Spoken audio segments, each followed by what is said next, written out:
man only threw a shoe at a woman's head. He had his arm severed by the guard on the train. The guard used scissors to cut open the man's clothes. A steel cuff was locked onto the man's arm. Then the guard opened a small window on the train. He forced the man's arm straight outside.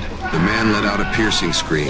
Less than 3 seconds later, he suddenly went silent. His arm froze solid in an instant. When the countdown ended, the arm was pulled back inside the car. After confirming the arm was completely frozen, the guard lifted the hammer without hesitation, facing everything that happened. The poor people in the carriage stayed silent in anger. They dared not speak.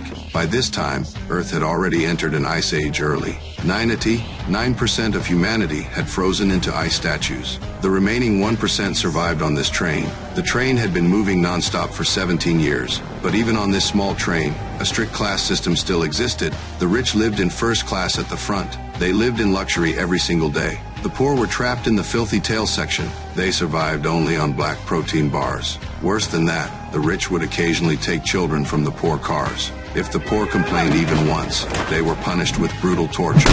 One day the poor finally reached their limit, while the guards opened the door to hand out the disgusting black blocks. One brave man chose to risk his life. After years of watching, he believed the guards' guns had no bullets. To prove it, Nick pushed through the crowd without hesitation. He pressed the gun barrel against himself.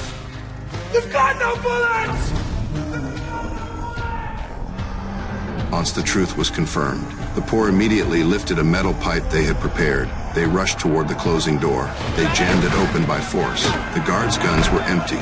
They were overpowered in seconds.